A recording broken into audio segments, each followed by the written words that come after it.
어머니의 장례식 날 비가 내렸습니다. 9살이었던 저는 아버지의 검은 바지 끝자락을 꼭 움켜쥐고 서 있었습니다. 무슨 일이 벌어지고 있는지 정확히는 몰랐지만 아버지의 손이 떨리고 있다는 것만은 알 수 있었습니다. 빗방울이 영정사진 위로 떨어지는 소리가 유난히 크게 들렸고 조문객들의 울음소리는 마치 먼 곳에서 들려오는 것 같았습니다. 아버지는 저를 내려다보며 말씀하셨습니다.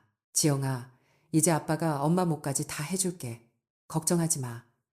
그 목소리가 갈라지고 있었지만 9살짜리 아이는 그 말을 온전히 믿었습니다. 아버지 고상식이라는 분은 경상북도 안동의 오래된 가문 출신이셨습니다. 대대로 내려오는 땅과 과수원을 물려받으셨지만 그것보다 더 큰 유산은 품성이었습니다. 마을 사람들은 아버지를 상식이 형고 선생님하고 불렀고 누구든 어려운 일이 생기면 가장 먼저 찾아가는 분이셨습니다. 어머니가 돌아가시고 나서 아버지는 재혼하지 않으셨습니다. 주변에서 아직 젊은데 혼자 어떻게 아이를 키우겠냐고 걱정하면 아버지는 조용히 웃으시며 이 아이 하나면 충분합니다라고 대답하셨습니다. 아버지는 새벽마다 저보다 먼저 일어나셨습니다. 부엌에서 된장찌개 끓이는 소리가 알람 대신이었고 식탁 위에는 언제나 깎아놓은 사과 한 접시가 놓여 있었습니다. 학교 앞까지 데려다 주실 때면 아버지의 큰 손이 제 작은 손을 감싸 쥐었는데 그 온기가 세상 어떤 것보다 단단하게 느껴졌습니다. 학부모 상담에도 빠지신 적이 없었고 제가 학교에서 상을 받아올 때마다 아버지는 마치 세상에서 가장 대단한 일이 벌어진 것처럼 기뻐하셨습니다. 우리 지영이가 제일이지 하시면서 눈가에 주름을 가득 만드시던 그 표정을 저는 아직도 기억합니다. 세월이 흘러 저는 서울의 한 대학교 간호학과에 입학했습니다. 안동을 떠나던 날 아버지는 역까지 따라오셔서 기차가 보이지 않을 때까지 손을 흔드셨습니다. 서울은 시끄럽고 낯선 곳이었지만 저는 아버지가 주신 단단함을 가슴에 품고 열심히 공부했습니다. 그리고 대학교 3학년 봄 의과대학 실습실 복도에서 한 남자를 만났습니다. 김재수, 의대본과 2학년. 흰 가운을 입고 복도를 걸어오던 그 사람은 키가 크고 눈이 선했습니다. 실습 자료를 한 아름 안고 가다가 복도 모퉁이에서 저와 부딪혔고 서류가 바닥에 흩어졌습니다. 죄송합니다 하고 허둥지둥 서류를 줍는 그 모습이 의대생답지 않게 어수룩해서 저도 모르게 웃음이 나왔습니다. 그가 고개를 들어 저를 바라보았을 때 그 눈에 담긴 당혹감과 수줍음이 묘하게 정직해 보였습니다. 그것이 시작이었습니다. 재수는 순수한 사람이었습니다. 데이트를 하면서도 허세를 부리지 않았고 형편이 넉넉지 않다는 것을 감추려 하지도 않았습니다. 학교 앞 분식집에서 떡볶이를 나눠 먹으면서 자신의 이야기를 들려주었습니다. 아버지는 일찍 돌아가셨고 어머니가 혼자서 3남매를 키우셨다고, 누나 둘이 있는데 자신이 유일한 아들이라 어머니의 기대가 크다고, 의사가 되면 어머니를 편하게 해드리고 싶다고. 그 말을 할 때 재수의 눈에는 진심이 담겨 있었고 저는 그런 효심이 아름답다고 생각했습니다. 아버지를 향한 제 마음과 닮아 있다고 느꼈으니까요. 교제 1년이 되었을 때 재수가 조심스럽게 말했습니다. 지영아, 어머니께 인사드리러 가자. 저는 떨리는 마음으로 고개를 끄덕였습니다. 단정한 옷을 골라 입고 과일 상자를 정성껏 준비해서 재수의 집을 찾아갔습니다. 서울 외곽의 낡은 빌라 3층. 계단을 오를 때마다 심장이 빠르게 뛰었습니다. 문이 열렸을 때 안쪽에서 나타난 여자는 저를 위아래로 훑어보았습니다. 입술이 얇았고 눈매가 날카로웠습니다. 고개를 까딱하지도 않았습니다. 저는 90도로 허리를 숙이며 인사드렸습니다. 안녕하세요, 어머니. 김재수 씨와 교제하고 있는 고지영입니다. 침묵이 흘렀습니다. 시계 초침 소리가 방 안을 가득 채울 만큼 긴 침묵이었습니다. 시어머니는 과일 상자를 거들떠보지도 않으셨습니다. 그리고 재수를 향해 입을 여셨습니다. 이런 애가 네 여자친구야. 어디 집안이야. 엄마가 없다며. 그 목소리에는 질문이 아닌 이미 내려진 판결 같은 것이 담겨 있었습니다. 재수가 당황하며 어머니하고 불렀지만 시어머니는 손을 들어 아들의 말을 잘랐습니다. 엄마 없이 큰 여자는 법도를 몰라. 시집살이를 할 줄 알겠어. 의사 마누라 감이 아니야. 그 말이 귀를 통해 가슴 한가운데를 관통했습니다. 저는 고개를 숙인 채 입술을 깨물었습니다. 눈물이 차오르는 것을 억지로 참았습니다. 돌아가신 어머니를 모욕하는 것은 9살 이후로 저를 지탱해온 아버지의 사랑까지 부정하는 것이었으니까요. 시누이 둘이 거실 한편에 앉아서 킥킥거리는 소리가 들렸습니다. 큰 시누이가 말했습니다. 오빠, 눈이 왜 이래? 더 좋은 데 많잖아. 작은 시누이도 거들었습니다. 안동이면 시골 아니야. 의사 사모님이 되려면 최소한 서울 출신이어야지. 재수가 자리에서 벌떡 일어났습니다. 그의 얼굴이 붉게 달아올라 있었습니다. 어머니 지영이는 제가 직접 선택한 사람입니다. 이런 식으로 대하시면 안 됩니다. 그가 단호하게 말했지만 시어머니의 표정은 미동도 하지 않았습니다. 오히려 입꼬리를 살짝 올리며 말씀하셨습니다. 네가 아무리 발버둥 쳐도 엄마 허락 없이는 안 돼, 재수야. 네가 누구 덕에 여기까지 왔는데. 돌아오는 버스 안에서 저는 창밖을 바라보며 아무 말도 하지 못했습니다. 재수가 미안하다는 말을 몇 번이고 반복했지만 시어머니의 그 차가운 눈빛이 망막에 새겨져 지워지지 않았습니다. 그날 밤 기숙사에 돌아와 아버지께 전화를 걸었습니다. 아빠, 나 잘하고 있지 하고 물었더니 아버지는 한참을 말없이 계시다가 조용히 대답하셨습니다. 우리 지영이는 어디에서든 당당하면 돼. 아빠가 항상 네 편이니까. 전화기를 내려놓고 이불 속에서 소리 없이 울었습니다. 그러면서도 마음 한쪽에서는 어떤 결심이 싹트고 있었습니다. 저 여자가 뭐라 하든 저는 포기하지 않겠다고. 아버지가 혼자서 저를 키워내신 그 강인함을 물려받았으니까 저도 끝까지 버텨내겠다고. 봄바람이 기숙사 창문 사이로 스며들어 왔고 멀리 캠퍼스의 벚꽃 가로등이 희미하게 빛나고 있었습니다. 그 빛이 마치 아직 끝나지 않은 긴 싸움의 서막처럼 느껴졌습니다. 그로부터 2년이라는 시간이 흘렀다. 지영은 간호학과를 수석으로 졸업했고 재수는 의대 본과를 마치고 인턴 과정에 들어갔다. 두 사람 사이에 결혼이라는 단어가 자연스럽게 오가기 시작한 것은 그 무렵이었다. 재수가 먼저 말을 꺼냈다. 지영아, 우리 그냥 하자. 더 이상 기다려봐야 어머니 마음이 바뀌실 분이 아니야. 지영은 한참을 말없이 창밖을 바라보았다. 기숙사 창문 너머로 벚꽃이 지고 있었고 바람에 날리는 꽃잎들이 마치 누군가의 축복처럼 보이다가도 이내 바닥에 짓밟히는 것이 눈에 들어왔다. 정말 괜찮겠어. 네 어머니가 평생 우리를 용서하지 않으실 수도 있어. 재수는 지영의 손을 잡았다. 그 손이 떨리고 있었다. 하지만 목소리만은 단단했다.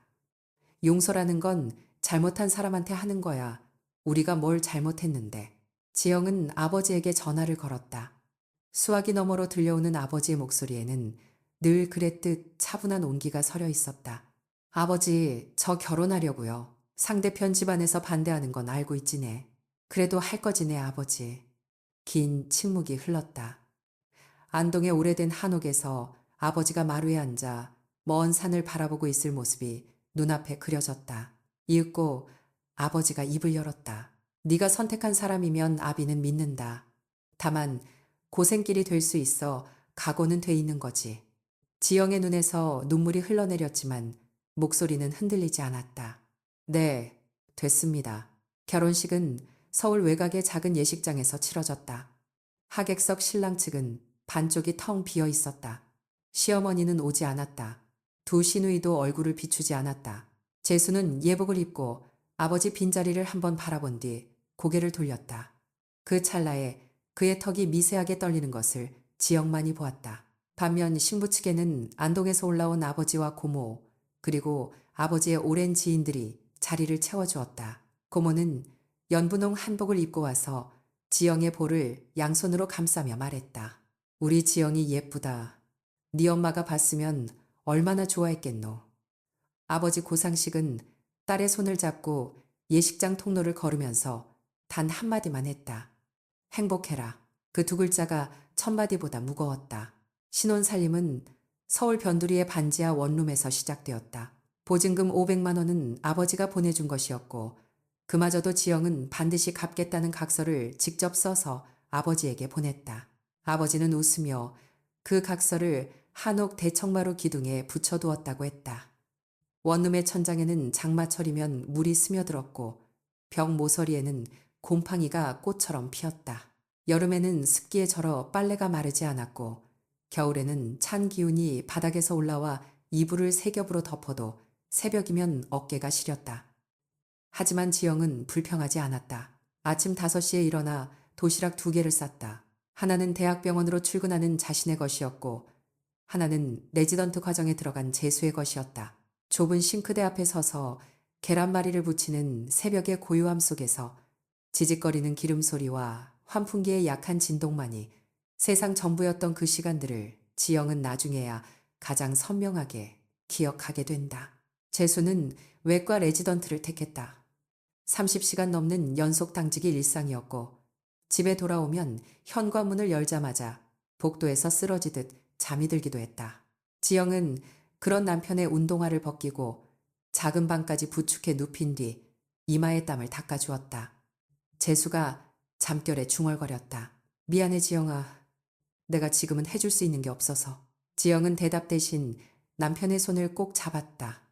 그 손에는 수술실에서 묻어온 소독약 냄새가 배어 있었고 관절마다 붉은 자국이 나 있었다. 이 사람이 얼마나 치열하게 하루를 살고 있는지를 손만 봐도 알 수 있었다. 세월은 그렇게 양쪽을 다르게 빚어갔다. 재수가 전문의 시험에 합격하고 대학병원 외과 교수로 임용되기까지 7년이 걸렸다. 지영은 그 사이 수간호사를 거쳐 간호부장 보직까지 올랐다. 반지하 원룸에서 시작한 살림은 이제 한강이 보이는 아파트로 옮겨졌고 아버지에게 빌린 500만 원은 그 10배를 돌려드렸다. 아버지는 돈을 받으며 허허 웃으셨다. 각서가 톡톡히 받는구나. 지영은 전화기를 붙잡고 울었다. 감사와 안도와 자부심이 한꺼번에 쏟아져 나오는 주체할 수 없는 울음이었다.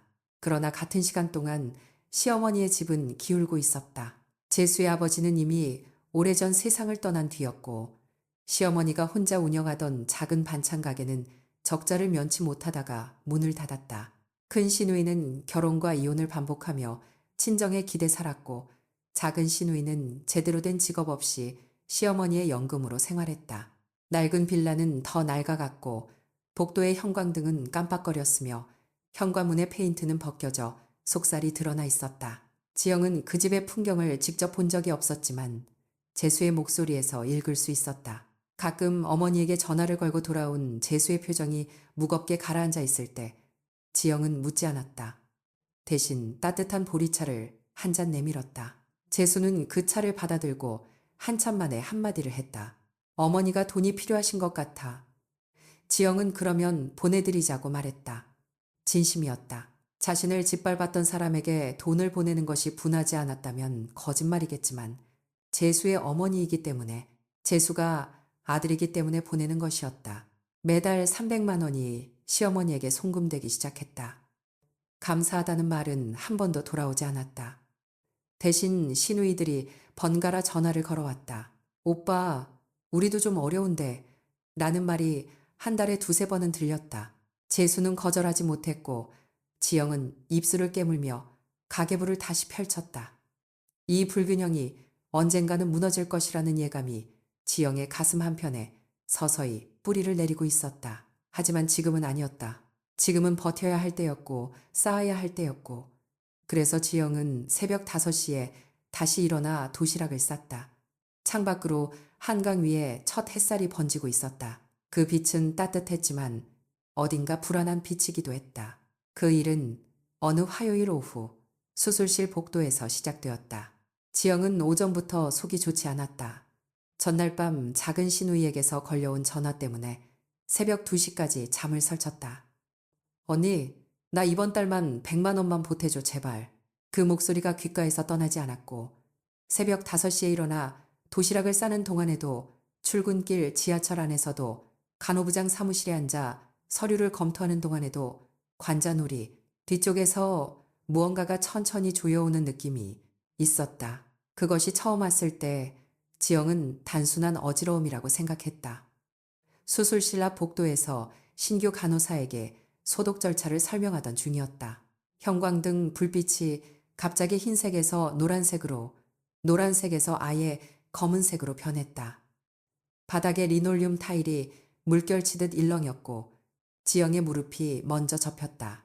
신규 간호사의 비명이 멀리서 들려왔고 그 다음은 아무것도 기억나지 않았다. 눈을 떴을 때 지영은 자신이 근무하는 대학병원 응급실 침대에 누워 있었다. 천장에 LED 조명이 너무 밝아서 눈이 시렸다. 팔에는 수액줄이 꽂혀 있었고 심전도 모니터가 규칙적인 전자음을 내며 심장 박동을 표시하고 있었다. 소독약 냄새 어딘가에서 울리는 호출벨 커튼 너머로 들리는 환자의 신음소리. 자신이 매일 걸어다니던 공간이 환자의 시선에서는 이렇게 낯설고 두려운 곳이었다는 사실을 지영은 그때 처음 알았다. 재수가 수술복 차림 그대로 달려왔다. 그의 얼굴은 창백했고 마스크를 아래로 끌어내린 자리에 붉은 자국이 남아 있었다. 지영아, 지영아 일어났어. 그 목소리에 공포가 섞여 있었다. 지영은 괜찮다고 말하려 했지만 입술을 떼자마자 다시 어지러움이 밀려왔다. 괜찮아. 그냥 좀 어지러웠을 뿐이야. 재수는 고개를 저었다. 3분 동안 의식이 없었어. 3분이면 짧은 시간이 아니야. 혈액 검사 결과가 나왔다. 심한 빈혈 만성 피로, 누적 자율신경 실조 소견. 담당 내과 의사는 재수에게 조용히 말했다. 당장 생명이 위험한 상태는 아니지만 이대로 가면 심장에 무리가 옵니다. 최소 일주일 입원 관찰이 필요합니다. 지영은 커튼 너머로 그 대화를 들었고 입술을 꽉 깨물었다. 일주일이나 병원에 누워 있을 수 없다는 생각보다 자신이 쓰러졌다는 사실 자체가 수치스러웠다. 남들의 아픔을 돌보는 사람이 제 몸 하나 건사하지 못하다니. 재수가 안동에 전화를 걸었다. 지영이 말리기도 전에 아버지가 이미 기차표를 끊었다. 아버지한테는 전화하지 말라고 했잖아. 지영이 낮은 목소리로 말했다. 재수가 대답했다.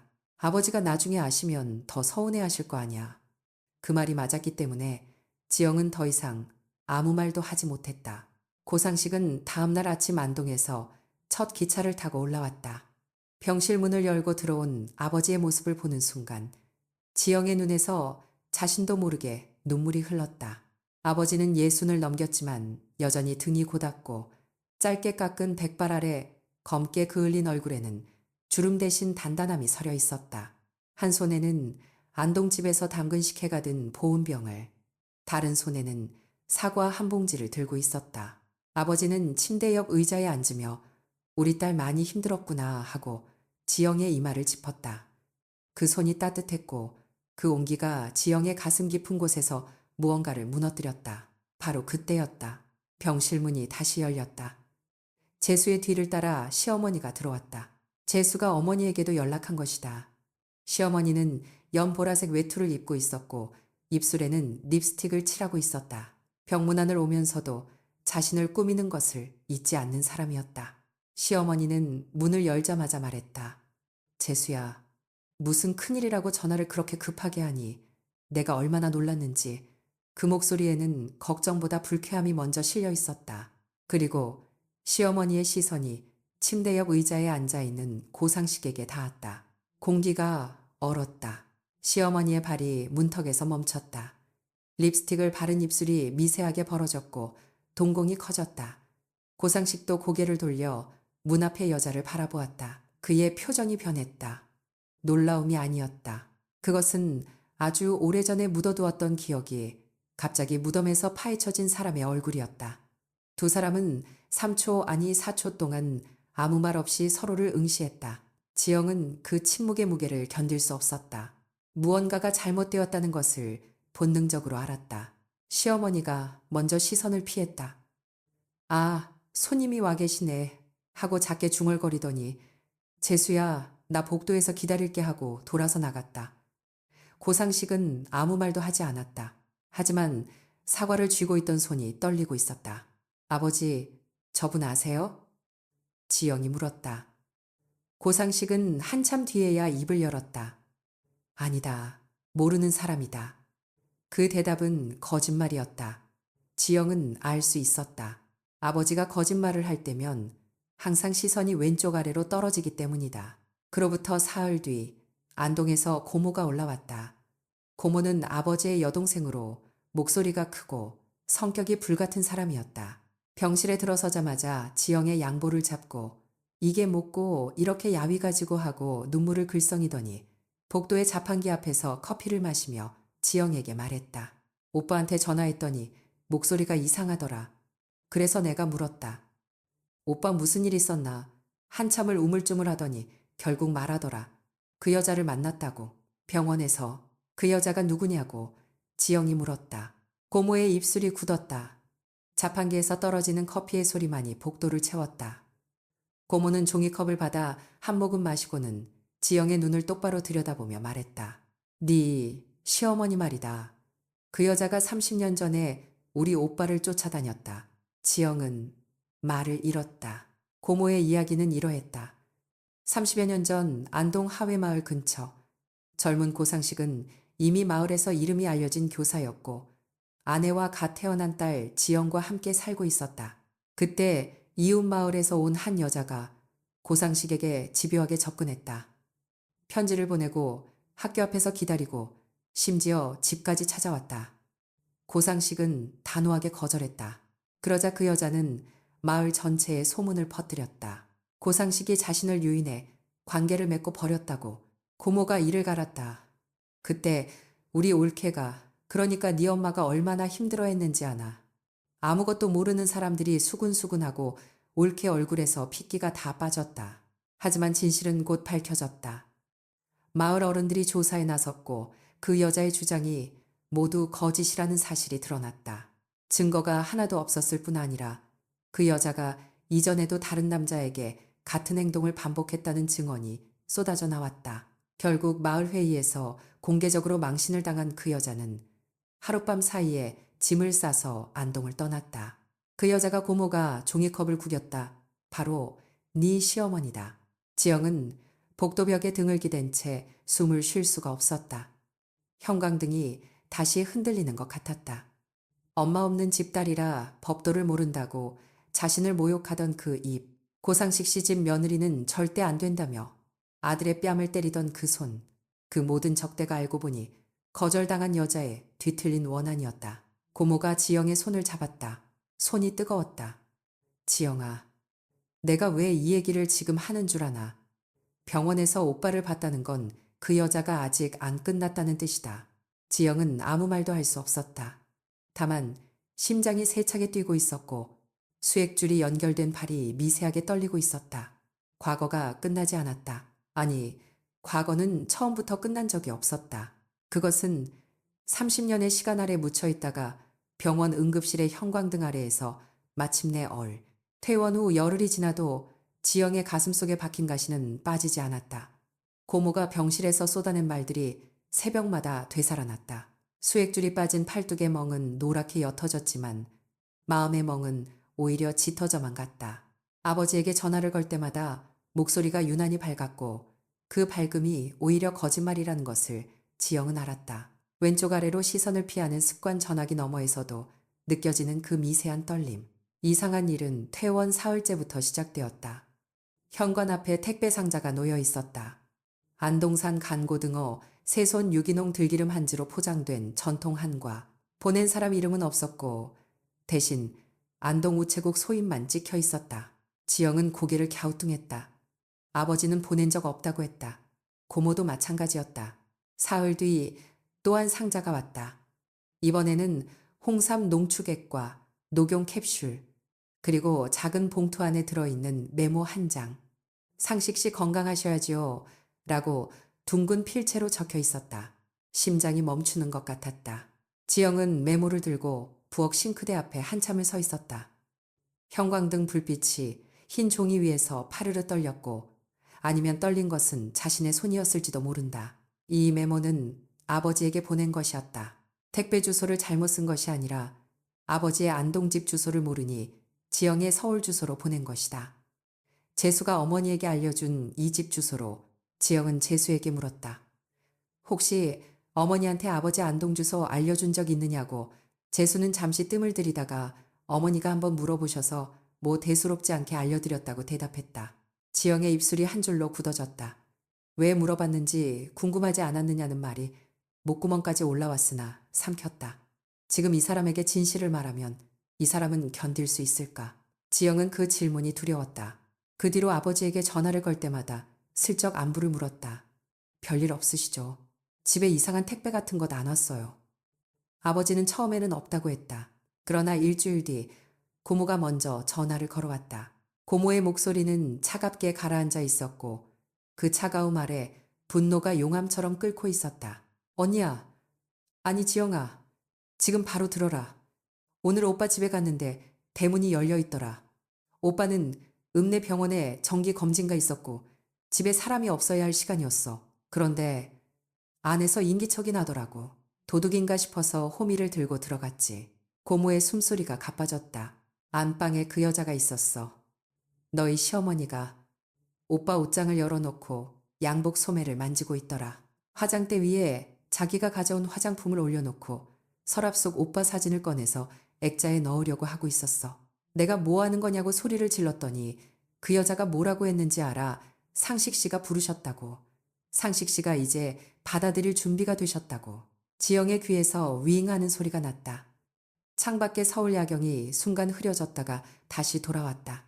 수화기를 쥔 손에 힘이 빠지는 것을 느끼며 소파 팔걸이를 잡았다. 고모는 그 여자의 머리채를 잡았다고 했다. 30년 전에 한 번 쫓아냈더니 또 기어들어왔냐고 오빠한테 환장한 것도 병인데 평생 안 고쳐졌냐고 소리를 질렀다고 했다. 시어머니는 넘어지면서도 비명을 지르지 않았다. 대신 눈을 부릅뜨고 이렇게 말했다고 했다. 상식 씨는 원래 내 사람이었어. 그 죽은 여자가 가로챈 거야. 나는 원래 자리로 돌아가는 것뿐이야. 죽은 여자. 그 말은 지영의 어머니를 가리키는 것이었다. 9살에 이른 엄마. 지영의 온몸에 소름이 올라왔고 입술을 깨물었으나 피맛이 나는지도 몰랐다. 고모가 말을 이었다. 경찰에 주거 침입으로 신고했고 아버지는 병원에서 돌아와 대문 앞에 서 있는 경찰차를 보고 맥이 풀려 마루에 주저앉았다고 했다. 시어머니는 경찰 조사에서도 태연하게 곧 이 집의 안주인이 될 사람이라고 진술했다고 했다. 그날 밤 지영은 잠을 이루지 못했다. 재수가 당직에서 돌아온 것은 새벽 2시였다. 수술복에 묻은 희미한 소독약 냄새가 현관까지 번졌고 지영은 식탁 의자에 앉아 그를 기다리고 있었다. 형광등 대신 작은 탁상 조명만 켜둔 거실은 어두웠고 지영의 얼굴 반쪽만 빛 속에 있었다. 재수가 놀라서 왜 안 자고 있느냐고 물었다. 지영은 앉으라고만 했다. 목소리가 낮고 단단했다. 재수는 아내의 표정에서 무언가를 읽었는지 군말 없이 맞은편에 앉았다. 지영은 고모에게 들은 이야기를 처음부터 끝까지 말했다. 30년 전 안동에서 있었던 일, 시어머니가 아버지에게 집착했던 일, 거짓 스캔들을 퍼뜨리고 마을에서 쫓겨난 일, 그리고 어제 아버지 집에 침입한 일까지. 재수의 얼굴에서 서서히 핏기가 빠져나가는 것이 보였다. 입술이 파르르 떨렸고 그가 내뱉은 첫마디는 거짓말이지였다. 거짓말이 아니야. 지영은 메모를 식탁 위에 내려놓았다. 상식 씨, 건강하셔야지요. 라고 쓰인 그 둥근 글씨를 재수가 한참 내려다보았다. 어머니의 필체였다. 그것을 부정할 수 없다는 것을 그의 떨리는 눈동자가 말해주고 있었다. 그때 지영의 전화기가 울렸다. 고모였다. 고모는 흥분한 목소리로 경찰 조사 과정에서 시어머니의 호적이 조회되었는데 오래전 입양 기록이 나왔다고 했다. 재수는 시어머니의 친아들이 아니었다. 그 여자의 전 남편에게는 전처가 있었고 재수는 그 전처의 아들이었다. 전처는 남편의 외도를 알고 쓰러진 뒤 얼마 지나지 않아 세상을 떠났고 시어머니가 그 자리를 차지하며 어린 재수를 데려간 것이었다. 고모의 말이 끝나기도 전에 재수는 이미 식탁에 이마를 대고 있었다. 전화기의 스피커 너머로 흘러나오는 고모의 목소리가 어둑한 거실을 가득 채웠고 재수의 어깨가 한 번, 두 번 크게 떨렸다. 소리 없는 울음이었다. 자신을 낳아준 어머니가 배신당한 끝에 죽었다는 사실. 그 배신의 상대가 자신이 어머니라고 불러온 여자라는 사실이 한꺼번에 무너져 내렸다. 지영은 자리에서 일어나 재수의 등 뒤로 갔다. 떨리는 그의 어깨 위에 두 손을 올렸다. 아무 말도 하지 않았다. 새벽 3시의 아파트는 고요했고 한강 위로 번지는 가로등, 불빛만이 창문 너머에서 길게 흔들리고 있었다. 지영의 눈에서도 뜨거운 것이 흘러내렸지만 이를 악물었다. 지금 울어야 할 사람은 자신이 아니라 이 사람이었다. 평생을 속아온 태어나자마자 어머니를 빼앗긴 이 사람이었다. 재수가 갈라진 목소리로 말했다. 그러면 나는 누구야? 지영은 그의 머리칼 위에 이마를 대며 대답했다. 당신은 김재수야, 내 남편이고 우리 아이들의 아버지야. 그건 아무것도 변하지 않아. 그 말이 이 밤을 견디게 할 수 있을지 알 수 없었지만 지영은 그것이 지금 자신이 할 수 있는 전부라는 것을 알았다. 형광등 대신 켜둔 작은 조명 아래에서 두 사람의 그림자가 하나로 겹쳐져 있었고 밤은 아직 깊었다. 새벽 3시의 아파트 거실에는 형광등 불빛만이 차갑게 내려앉아 있었다. 재수의 어깨가 더 이상 떨리지 않았다. 울음이 멈춘 것이 아니라 울림조차 소진된 것이다. 지영은 남편의 등 뒤에 손을 얹은 채 식탁 위에 놓인 자필 메모를 내려다보았다. 상식 씨, 건강하셔야지요. 그 둥근 필체가 형광등 아래에서 마치 독이 번지듯 또렷했다. 지영은 그 새벽에 결심했다. 더 이상 당하고만 있지 않겠다고. 이 여자가 무엇을 하고 있는지, 왜 아버지에게 집착하는지 그 밑바닥까지 파헤치겠다고. 다음 날 아침 지영은 병원에 한 달간의 휴직 신청서를 제출했다. 간호부장이 한 달을 비운다는 것은 전례 없는 일이었지만 인사과장은 지영의 얼굴을 보고 아무 말도 하지 못했다. 눈 밑에 검푸른 그림자가 내려앉아 있었고 광대뼈 위로 핏기가 완전히 빠져 있었다. 그러나 눈동자만은 이상할 정도로 맑았다. 어떤 결단을 내린 사람만이 가질 수 있는 고요하고도 단단한 빛이었다. 지영이 가장 먼저 찾아간 곳은 병원 근처 법률사무소였다. 대학 동기의 남편이 운영하는 작은 사무실이었는데 변호사 이름은 한정훈이었다. 지영은 그에게 시어머니의 주거 침입 사건 경위, 택배와 메모의 존재, 그리고 호적 조회로 드러난 재수의 출생 비밀까지 1시간에 걸쳐 설명했다. 한정훈 변호사는 연필을 놓고 안경을 벗으며 말했다. 고 선생님, 이건 단순한 가정사가 아닙니다. 이 여자분이 아버님께 접근하는 패턴이 있어요. 재산 규모를 알고 계십니까? 지영은 아버지의 재산 규모를 정확히 알고 있었다. 안동 본가 대지와 과수원, 서울 강남의 소형 상가 2채, 그리고 퇴직 후 운용 중인 금융자산까지 합치면 약 20억 원이었다. 변호사는 고개를 천천히 끄덕이며 말했다. 그 정도 규모면 충분히 표적이 됩니다. 요즘 노인 대상 투자 사기가 기승인데 혹시 아버님이 최근에 어떤 모임이나 세미나에 다니시는 건 없습니까? 그 질문이 지영의 머릿속에 작은 불씨 하나를 떨어뜨렸다. 그날 저녁 지영은 안동의 고모에게 전화를 걸었다. 고모 아버지가 요즘 어디 다니시는데 없어요. 모임 같은 거. 고모의 목소리가 전화기 너머에서 한 박자 늦게 돌아왔다. 아, 그거. 2달 전부턴가 먼 건강투자 세미나라고 경로당 사람들이랑 매주 목요일마다 시내 컨벤션 홀에 간다. 무료 건강검진도 해주고 고급 홍삼도 나눠주고 수익률이 좋은 투자 상품을 소개해준다고 하더라. 지영의 손끝이 차가워졌다. 홍삼. 택배 상자 안에 들어있던 홍삼 농축액의 포장지가 떠올랐다. 그 제품은 일반 유통제품이 아니었다. 상표가 없었고 금색 띠만 둘러져 있었다. 지영은 상자를 뒤져 포장지를 다시 확인했다. 하단에 작은 글씨로 인쇄된 업체명이 있었다. 골든라이프 헬스케어 주식회사. 지영은 그 이름을 검색했다. 등록된 지 1년도 되지 않은 법인이었고 대표자 이름은 박종태였다. 이틀 뒤 지영은 흥신소를 고용했다. 흥신소라는 단어를 입에 올리는 것 자체가 지영에게는 생경한 일이었다. 하지만 망설일 시간이 없었다. 일주일 만에 보고서가 도착했고 그 내용은 지영의 예상을 넘어섰다. 박종태, 63세 전과 이범, 유사수신 행위와 사기 혐의로 2차례 집행유예를 받은 전력이 있었다. 그리고 그의 옆에 찍힌 사진 속에는 시어머니가 있었다. 2사람은 팔짱을 끼고 어느 식당에서 나오고 있었다.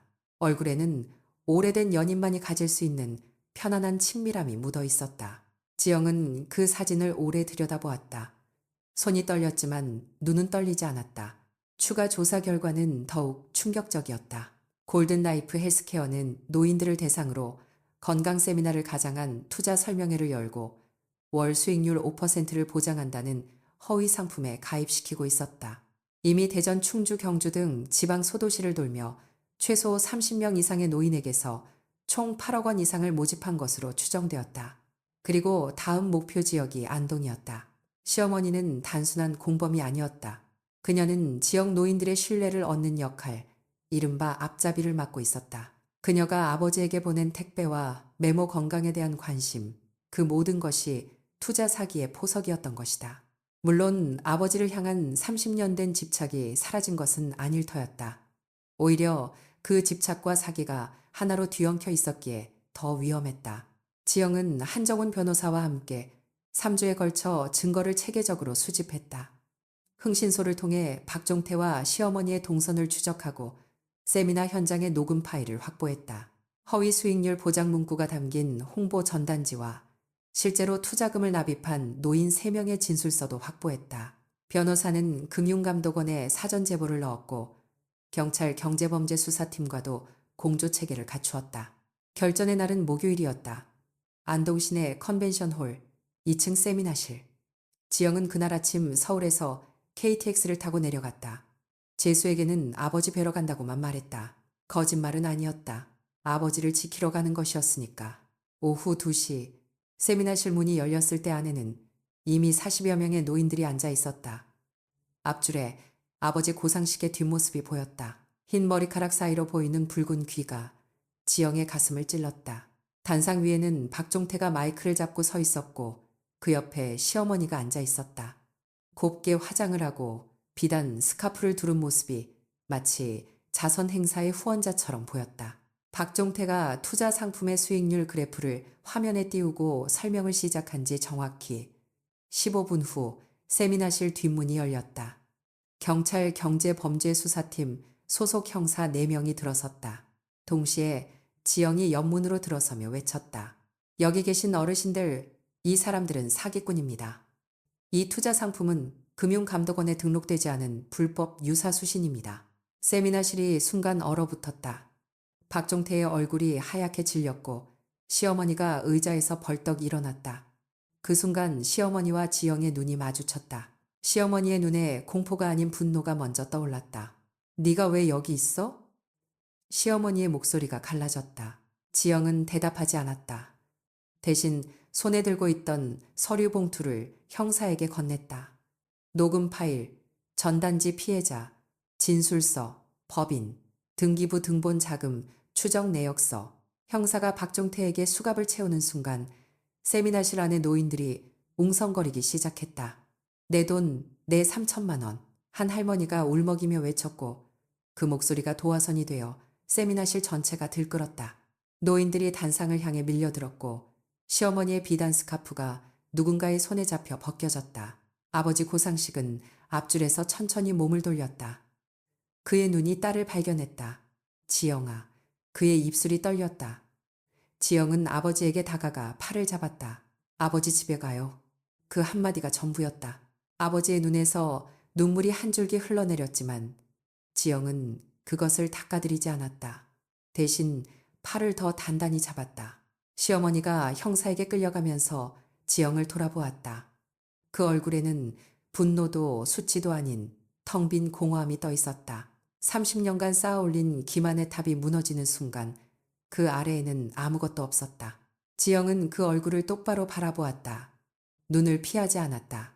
한 번도 피한 적 없었고 앞으로도 피하지 않을 것이었다. 컨벤션홀을 빠져나오자 안동의 가을바람이 지영의 이마를 스쳤다.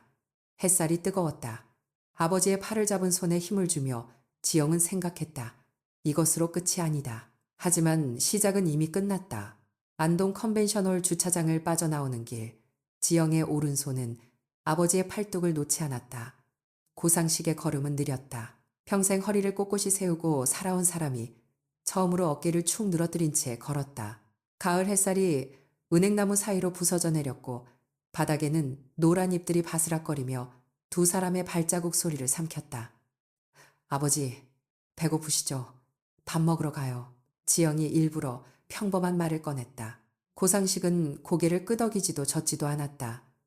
다만 딸의 손에 힘을 주는 것으로 대답을 대신했다. 그날 저녁 안동집 마루에서 고모가 끓인 된장찌개를 앞에 두고 아버지는 숟가락을 든 채 한참을 멈추었다가 입을 열었다. 내가 어리석었구나. 고상식의 목소리는 갈라져 있었다. 지영은 밥 위에 김을 얹어 아버지 앞으로 밀었다. 아버지는 어리석지 않으셨어요. 사람을 믿은 건 잘못이 아니에요. 고모가 수저를 탁 내려놓으며 끼어들었다. 오라버니, 그 여자가 나쁜 거지. 오라버니가 뭘 잘못했어. 밥이나 드쇼 밥. 고상식의 눈가에 물기가 번졌지만 그는 숟가락을 들어 찌개를 한 모금 떠넣었다. 지영은 아버지의 그 작은 동작을 보며 비로소 숨을 내쉬었다. 재판은 이듬해 봄에 시작되어 여름이 끝나기 전에 마무리되었다. 대전지방법원에서 열린 1심 공판에서 박종태에게는 징역, 7년 시어머니에게는 징역 4년이 선고되었다. 유사수신 행위에 규제에 관한 법률 위반 사기, 주거 침입까지 병합된 혐의였다. 판사가 형을 선고하는 동안 시어머니는 피고인석에서 정면을 응시한 채 입술 한번 달싹이지 않았다. 그 장면을 변호사 한정훈에게 전해 들었을 때 지영은 묘한 감정에 사로잡혔다. 분노도 쾌감도 아닌 텅 비어버린 것 같은 고요함이었다. 30년이라는 세월의 무게가 법정의 언어로 환산되는 순간 정작 그 무게를 온몸으로 버텨왔던 사람은 아무것도 느끼지 못했다. 그것이 정의의 맛인지 피로의 끝인지 지영은 아직 구분하지 못했다. 시누이들에게는 재수가 직접 전화를 걸었다. 그날 저녁 지영은 거실 소파에 앉아 남편의 통화를 들었다. 재수의 목소리는 낮고 단단했다. 형님 재판 결과는 뉴스에서 보셨을 거고 앞으로 연락은 제가 하지 않겠습니다. 전화 너머로 둘째 시누이의 날카로운 목소리가 새어나왔지만 재수는 끝까지 듣지 않고 통화를 끊었다. 그리고 전화기를 식탁 위에 내려놓더니 두 손으로 얼굴을 감쌌다. 지영은 일어나지 않았다. 다가가지도 않았다. 다만 소파 위에서 남편의 등을 바라보았다. 지금 이 사람에게 필요한 것은 위로가 아니라 스스로 무너지는 시간이라는 것을 알고 있었다. 재수가 자신의 출생 비밀을 온전히 마주한 것은 가을이 다시 돌아온 뒤였다. 변호사를 통해 확보한 호적 서류와 친모의 사망 기록을 바탕으로 두 사람은 경북 영주 근처의 작은 마을을 찾아갔다. 서리가 내린 이른 아침 농로를 따라 걸어 올라간 야산 중턱에 이름 석자가 또렷한 비석이 서 있었다. 김수님, 재수의 친어머니였다. 비석 앞에 놓인 조화는 빛이 발해 있었지만 누군가 정기적으로 다녀간 흔적이 있었다. 재수는 무릎을 꿇고 비석을 손으로 쓸었다. 지영이 가방에서 꺼내온 국화한 다발을 옆에 놓았을 때 재수는 처음으로 소리내어 울었다. 어머니라는 한마디가 산등성이의 찬 공기 속으로 퍼져나갔다. 그 울음 앞에서 지영은 나란히 무릎을 꿇었고 남편의 손을 잡은 채 아무 말도 하지 않았다. 마을 아래로 내려오니 작은 슈퍼마켓을 운영하는 백발의 여인이 기다리고 있었다. 김수님의 친언니 재수에게는 이모가 되는 사람이었다. 여인은 재수의 얼굴을 보자마자 입을 가리고 눈물을 쏟았다. 우리 수님이가 낳은 아기가 이렇게 컸구나. 두 사람은 슈퍼 안쪽 작은 방에 마주 앉아 오랜 시간 이야기를 나누었다. 지영은 보리차를 따르며 곁에 앉아 있었다. 재수의 얼굴에 색이 돌아오는 것을 보았다. 벽에 걸린 낡은 액자 속 젊은 여인의 사진이 재수의 눈매와 닮아 있었고 그것을 발견한 재수가 입술을 깨물며 미소 짓는 순간 지영의 가슴 속에서 오랫동안 얼어붙어 있던 무엇인가가 녹아내렸다. 아버지 고상식은 그해 겨울안동 외곽의 작은 전원주택으로 이사했다. 텃밭이 딸린 양지 바른 집이었다. 이사가는 날 지영과 재수가 함께 짐을 날랐고 고모는 부엌에서 김치를 담그며 오라버니 이제 여기서 제대로 좀 쉬어야 해 라고 소리쳤다. 고상식은 마당에 서서 하늘을 올려다 보았다. 지영이 다가가자 아버지는 딸의 이마를 가만히 쓸어내렸다. 우리 지영이 고생 많았다. 아버지의 손은 거칠었지만 따스했다. 지영은 대답 대신 아버지의 가슴에 이마를 기대었다. 어린 시절 어머니의 빈자리를 오롯이 채워주었던 그 가슴이었다. 나무 타는 냄새와 흙 냄새가 섞인 아버지의 체온이 온몸으로 번졌다. 서울로 돌아온 뒤 지영은 복직 서류를 제출했다. 병원 복도의 형광등 아래를 다시 걷는 날 발걸음은 이상하리만큼 가벼웠다. 간호사실 문을 여는데 후배 간호사가 눈을 크게 뜨며 부장님 오셨어요 하고 외쳤고 그 소리에 동료들이 하나둘 고개를 내밀었다. 지영은 웃었다. 오랜만이에요 라고 말할 때 자신의 목소리가 이전과 달라져 있다는 것을 깨달았다. 떨림이 없었다. 무언가를 증명해야 한다는 절박함도 없었다. 그날 밤 재수가 퇴근 후 현관문을 열고 들어왔다. 구두를 벗는 남편의 뒤통수를 보며 지영은 문득 반지하 원룸의 첫 밤을 떠올렸다. 좁은 부엌에서 라면을 끓이던 25살의 두 사람. 세상이 전부 적인 것 같던 그 시절에도 마주 앉아 웃을 수 있었다. 재수가 고개를 돌려 지영을 바라보았다. 당신 오늘 첫 출근이었지. 지영은 고개를 끄덕였다. 재수가 다가와 아내의 양 어깨에 손을 올렸다. 수고했어. 그 두 글자 안에 담긴 무게를 지영은 온전히 알고 있었다. 잠들기 전 침대에 누워 천장을 바라보았다. 30년 전 안동의 한 소녀를 향해 시작된 뒤틀린 집착이 이 가정의 문턱을 넘어왔을 때 지영은 겨우 숨을 내쉬었다. 시어머니의 냉대 앞에서, 시누이들의 조롱 앞에서, 남편의 정체성이 산산이 부서지는 밤 앞에서, 그리고 아버지가 사기꾼의 표적이 되는 공포 앞에서 지영은 한 번도 도망치지 않았다. 울었지만 돌아섰고 쓰러졌지만 일어섰다. 그것이 승리라면 승리는 화려한 것이 아니었다.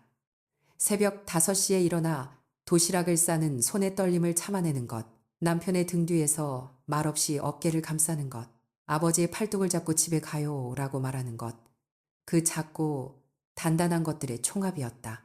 지영은 옆으로 돌아 누워 재수의 고른 숨소리를 들었다. 창밖으로 한강의 불빛이 길게 번져 있었다. 세상은 여전히 완벽하지 않았지만 이 방 안의 공기는 고요했고 내일은 다시 새벽 5시에 눈을 뜰 것이다. 지영은 눈을 감았다. 가슴 깊은 곳에서 울리는 목소리가 있었다. 잘 버텼다. 잘 싸웠다. 이제 괜찮다.